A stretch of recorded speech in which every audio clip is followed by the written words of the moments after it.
के इंसान सां झगड़ो फसाद कंदो आहे तो दस्तूर इहो आहे अगर कंहिंखे नाराज़ करे थो त पोइ अॻु वारे इंसान खे वञी करे उन शख़्स वटां माफ़ी घुरणु खपे आहे जेकॾहिं अॻु वारो माण्हू इंसान अगर उनखे माफ़ करे थो त अल्लाह जी ज़ात पोइ उन इंसान खे माफ़ फरमाए थो छॾे आहे अहिड़ी तरह इंसान कंहिंजी ग़ीबत गिला करे थो त उन जे लाइ शर्त इहो आहे त उनखे मस्जिद जे अंदरि वेही करे रुगो तौबा ताइब कोन थियणो आहे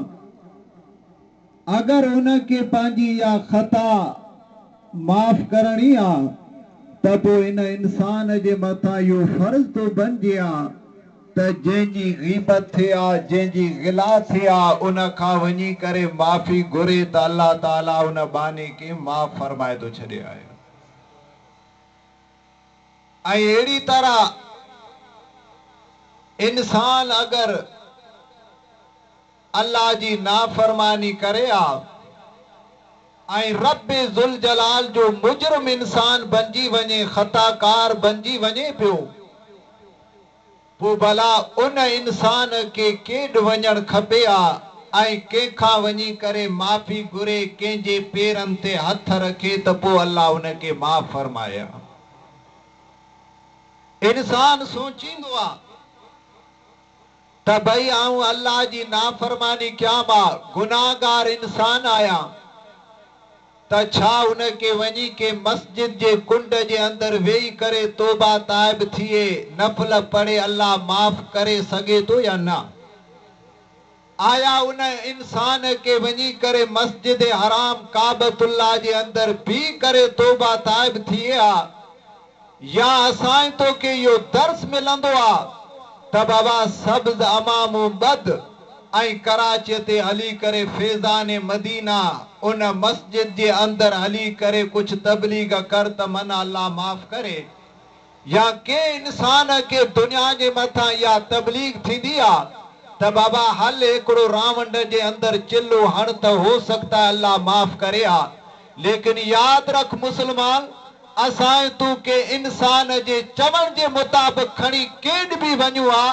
लेकिन अल्लाह ताला जेॾ असां तोखे हुकुम कंदो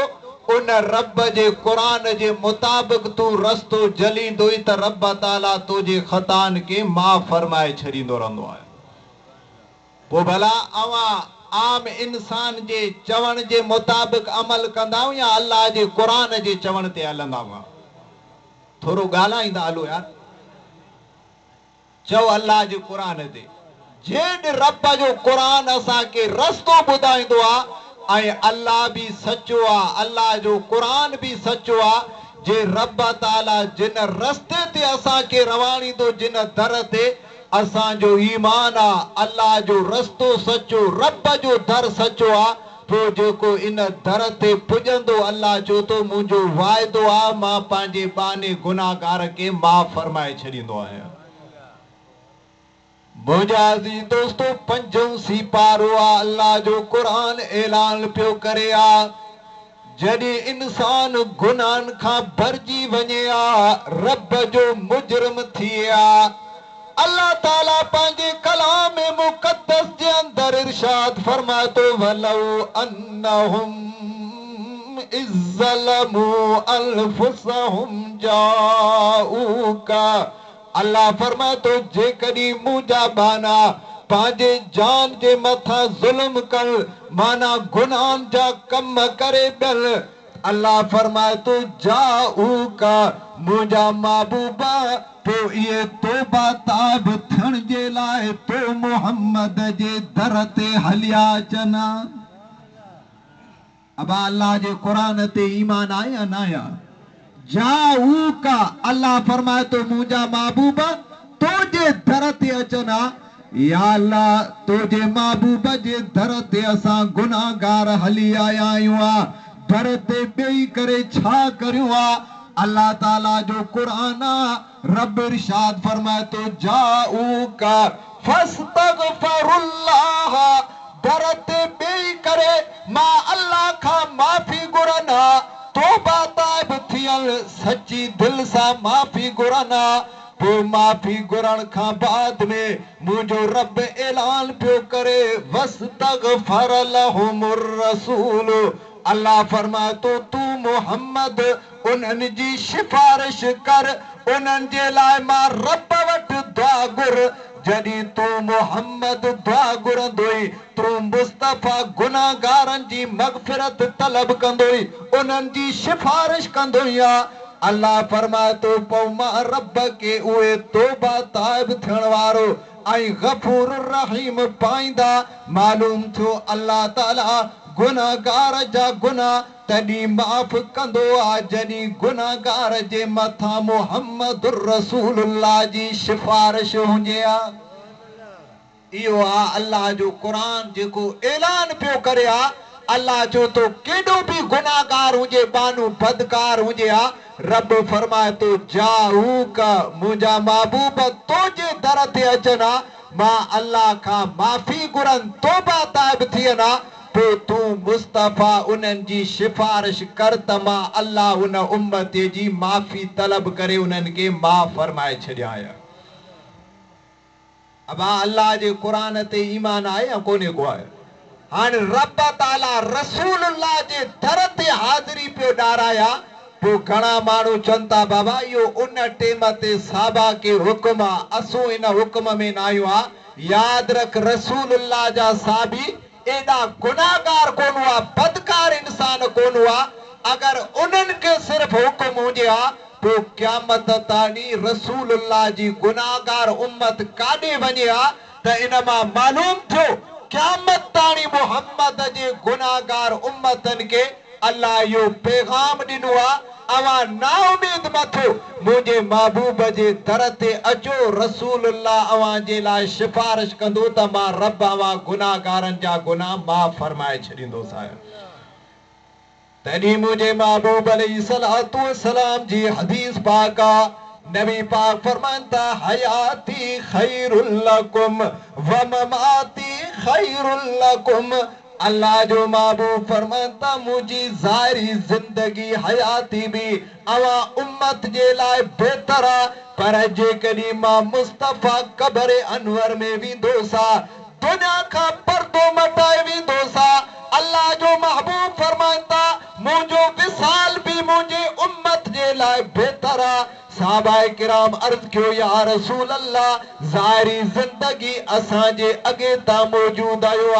असां ॾिसूं पिया असांजे लाइ दुआयूं पिया घुरो विसाल असांजे लाइ कीअं बहितर आहे अवां क़ब्र अनवर जे अंदरि मौजूद हूंदा हुआ मुंहिंजे महबूब फरमायो मुंहिंजा ग़ुलामो जॾहिं मां मुस्तफ़ा क़ब्र अनवर में वञी करे पुॼंदोसि उत बि पंहिंजे उम्मतनि जा अमल मुंहिंजी दरबार में पेश थींदा मां मुस्तफ़ा क़ब्र अनवर जे अंदरि पंहिंजे उम्मतनि जे गुनाहगारनि जे लाइ हथ खणी करे अल्लाह जी बारगाह में दुआ घुरंदोसि मुंहिंजो रब मुंहिंजे क़ब्र जे अंदरि ॿुधी करे मुंहिंजे उम्मत जी अल्लाह ताला मग़फ़िरत फरमाए छॾींदो हज़ूर फरमाइनि था मुंहिंजो विसाल आम विसाल न आहे मुस्तफ़ा क़ब्र अनवर में वेंदोसि ऐं मज़ार अनवर में रही करे पंहिंजे उम्मत जे लाइ मग़फ़िरत जी दुआ घुरंदोसि अल्लाह ताला मुंहिंजी दुआ ॿुधी करे मुंहिंजी उम्मत जी मग़फ़िरत फरमाए छॾींदो रहंदो हज़रत अलीउल मुर्तज़ा साहबी रसूल पाण फरमाइनि था मुंहिंजे महबूब जे विसाल खां बाद में मज़ार अनवर क़ब्र अनवर जे मथां हिकिड़ो शख़्स अची करे हाज़िर थियो ऐं क़ब्र अनवर जी मिटी खणी करे पंहिंजे जिस्म जे मथां हुजंदो पियो वञे ऐं हुजी करे अल्लाह जे क़ुरान जी आयत पियो तिलावत करे ए मुंहिंजा महबूब तुंहिंजे दर ते आयो आहियां क़ुरान ॿुधी करे आयो आहियां अल्लाह ताला इरशाद फरमायो वलौ अल्लहुम इज़्ज़लमू अनफुसहुम जाऊका रब ताला क़ुरान में फरमायो जेकॾहिं गुनाहगार हुजो बदकार हुजो मुंहिंजे महबूब जे दर ते अचो या रसूल अल्लाह क़ुरान ॿुधी करे आयत ॿुधी करे अवां जे दर अनवर ते आयो आहियां गुनाह हालत में गुनाह खड़ी करे, या रसूल अल्लाह मुझी मगफिरत फरमायो, मुझे माफ करो। हजरत अली फरमाता गुलाम अर्ज कया रुनैया रड़ियूं कया, मुझे महबूब जे मज़ारे अनवर कब्र अनवर मां आवाज पियो अचे, ए मुंहिंजा उम्मती गुनाहगार, मां मुस्तफ़ा तुंहिंजी मगफिरत फरमाए छॾियां मां, पर तुंहिंजो नालो जन्नत जे अंदर लिखाए छॾियो मां। हजरत अली फरमाता या आयत पढ़ी करे रसूलुल्लाह जो साबी मज़ारे अनवर कब्र जे मथा आयो, अची करे अर्ज कई रुनई ऐं मज़ारे अनवर मां आवाज पियो अचे, मुंहिंजा उम्मती मां मुस्तफ़ा तुंहिंजी मगफिरत फरमाए मां ऐं अल्लाह वटि माफ़ी नामो जमा करे छॾियो मां, ऐं तूं गुनाहनि खां पाक थी रहियो आहीं, तूं जन्नत जे हवाले थी वियो आहियां। इहो आहे आयत जो तर्जुमो ऐं शान नुज़ूल आहे ऐं आयत जो मफ़हूम आया, जो कई मुफ़स्सिरीन किराम इन आयत जी तफ़सीर लिखी करे हेठां इहो वाक़ियो लिखनि पिया त मुंहिंजे महबूब जे मज़ारे अनवर ते केरु गुनाहगार अची करे अर्ज़ करे माफ़ीअ जी तलब करे आ, अल्लाह ताला उन गुनाहगार जा रसूलुल्लाह जे सदके माफ़ फरमाए थो छॾे आया। याद रखो मुंहिंजा अज़ीज़ दोस्तो, मुंहिंजे महबूब जी हदीस पाक आहे, अल्लाह जो महबूब फरमाइनि था जेको मदीने ते अचे हज जे लाइ अचे ऐं हज अदा करण खां बाद में मुंहिंजे मज़ारे अनवर कब्र अनवर जी अची करे ज़ियारत करे आ ऐं ज़ियारत करे हलियो वञे, नबी पाक फरमाइनि था मां मुहम्मद जो वाइदो आहे आऊं पंहिंजे उन उम्मतीअ जी क़यामत जे ॾींहुं सिफारिश करे उनखे जन्नत में मोकिले छॾींदुसि आहियां। ॾिसो अॼु खां वठी करे हर वक़्त हर टेम ते नबी पाक जे मज़ारे अनवर ते हुजूम लॻो पियो आहे ऐं किरोड़नि जे तादाद में माण्हू मज़ार ते हाज़िरी पिया ॾींदा वञनि हा ऐं क़यामत ताणी इहो सिलसिलो हलंदो पियो रहंदो। नबी पाक फरमाइनि था आऊं क़यामत जे ॾींहुं उथंदुसि पंहिंजे उम्मत खे सुञाणंदुसि त कहिड़ो मुंहिंजो उम्मती मुंहिंजे मज़ार ते हाज़िरी ॾियण जे लाइ आयो हुओ, उन जी सिफारिश बि कंदुसि। इन मां मालूम थियो उम्मती अॼु बि मज़ारे अनवर ते वञे हा ऐं रसूलुल्लाह सुञाणे पियो आहे त सुञाणंदो मज़ार मां उहो जेको ज़िंदो हूंदो क़ब्र में आहे। पोइ इन मां मालूम थियो अल्लाह जे नबीअ जी मज़ार का आम मज़ार न आया, मुस्तफ़ा करीम अॼु बि ज़िंदा नबी ना, उम्मती दुनिया जे कहिड़े कोने में वेही करे पंहिंजे नबीअ जे मथां सलात पढ़ंदो आहे, मुस्तफ़ा सलाम ॿुधंदो बि आहे, उम्मतीअ खे जवाब बि अता फरमाईंदो आहे। सलात बुलंद आवाज़ सां पढ़ंदा अल्लाहुम्मा सल्ली अला सय्यिदिना व मौलाना मुहम्मद व अला आलिहि व असहाबिहि अजमाइन। मुंहिंजी ॻाल्हि सम्झो था या कोन था सम्झो आहे?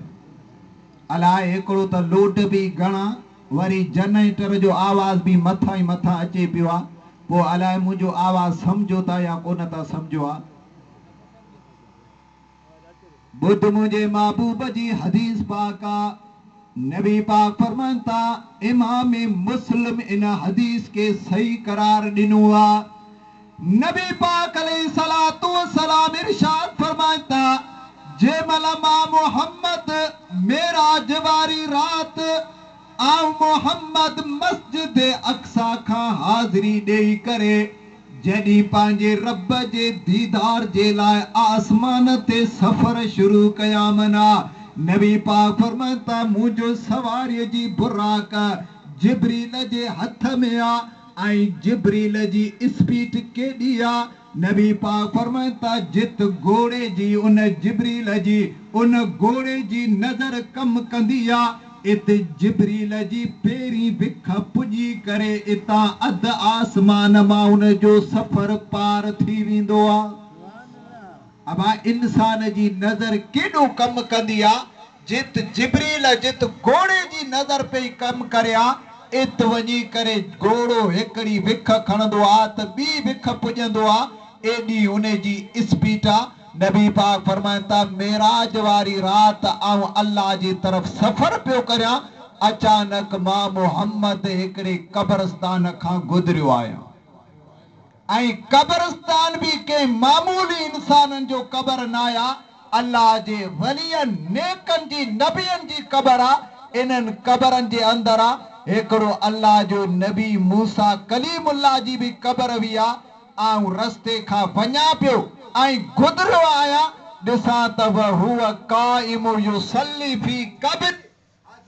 मूसा कलीमुल्लाह कब्र जे अंदर भी करे अल्लाह जी नमाज पियो पढ़े आया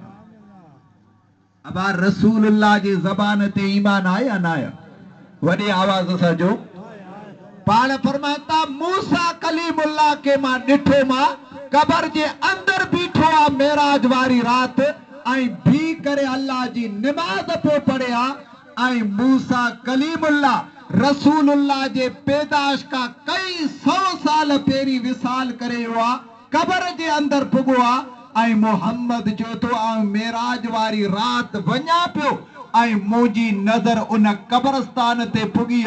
दिसा त अल्लाह जो नबी मूसा कब्र जे अंदर भी करे अल्लाह जी नमाज पियो पढ़े आया अगर मूसा कलीमुल्लाह कब्र जे अंदर जिंदो आई नमाज पढ़े पियो इया मुहम्मदुर रसूलुल्लाह जी गवाही पो अंदाज़ो हण तो असा जो नबी त मूसा कलीमुल्लाह जी जिंदगी का किरोड़ी जिंदगी भी वधीक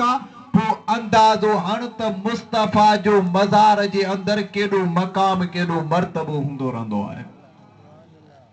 तड़ी नबी पाक अलैहि सलातो सलाम जी रुगो इया हदीस ना आया मुझे महबूब अलैहि सलातो सलाम इरशाद फरमाइता तवज्जो देजो मुसलमान अल्लाह जो महबूब फरमाता मुझो उम्मती केर नेक साले परहेजगार मुत्तकी हुजे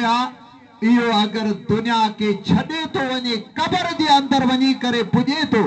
नबी पाक फरमाता अगर जिंदगी में उन के पांजे भा के दिठई हुंदे या पांजे दोस्त के दिठई हुंदे या के भी रिश्तेदार के दुनिया में दिठई हुंदे अगर जे उन के 100 साल गुजरी वञना उन मोमिन जे कब्र ता वनी केर मुसलमान मोमिन गुजरंदो नबी पाक फरमाता साहिब कब्र वारो कब्र जे अंदर सुञाणंदो त मुझे कब्र ते केर आयो आई केर गुजरी करे रवानो थी वयो आहे सही हदीस अब नबी जे ज़बान ते ईमान आया कोने को आहे जे मोमिन मुसलमान के अल्लाह यो मकाम मर्तबो दिनो 100 साल का बाद भी कब्र जे अंदर आई मोमिन कब्र जे अंदर पांजे रिश्तेदार के दोस्त के सुनाने तो आई दिसी सके तो